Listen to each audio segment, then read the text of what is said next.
Hey everyone, so today's video is another film highlights, and since my last one of these I haven't actually seen that many films because I was travelling quite a bit and didn't really have time, but I have managed to select a few that I thought were absolutely worth a mention.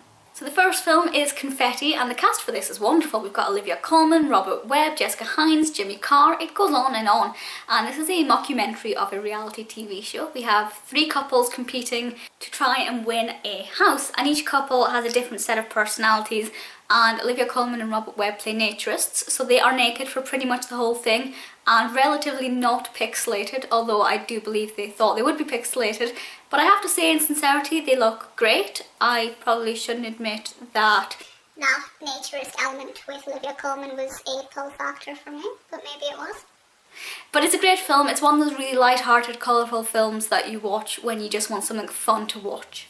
The second film is another one that I kind of shouldn't admit to really loving, and this is The Human Centipede. I mean, I kind of knew what the concept was before I started watching it, of creating with three conjoined humans, and I mean, it is disgusting, but I actually think that's part of the reason why I thoroughly enjoyed it, and I don't know what that says about me, but there are just certain scenes which I thought were so interesting, and the outcome as well I wasn't expecting. It's not a scary film. I thought it was a very scary film before I watched it, but it's actually not. I think it's just creepy, bizarre, and so wonderfully interesting and insane that I cannot wait to watch the next in the sequence, and I thoroughly recommend it as long as you're over the age recommendation.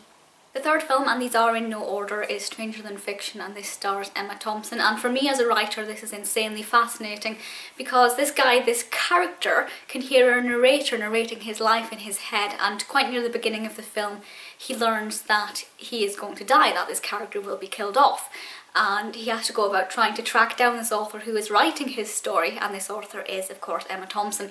And it's such an interesting thing because from a writing perspective it makes you look at character behaviour and the way characters react when they know something, when they have foresight, which most of us do not have foresight, let's be honest, when they can see their own future and they know what's going to happen, how they try and change that, and what would they do differently if they knew different things.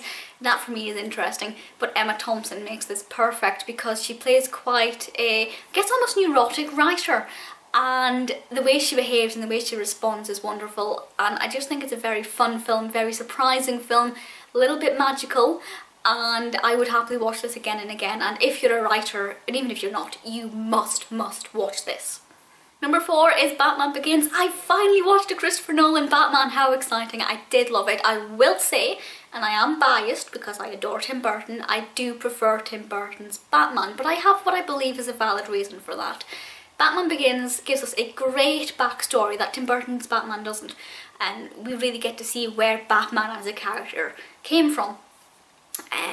And that is really great, but what makes it a little bit less good than Tim Burton's Batman is the enemy force. He is fighting humanity, which is very deep in itself, but with Tim Burton's Batman we have the Joker immediately, which is something I have to look forward to with Christopher Nolan's Batman, so I know there's a lot of that to discover, and that's why I think Batman Begins is a really great grounding and something which is going to really compel and lift off over the next few films.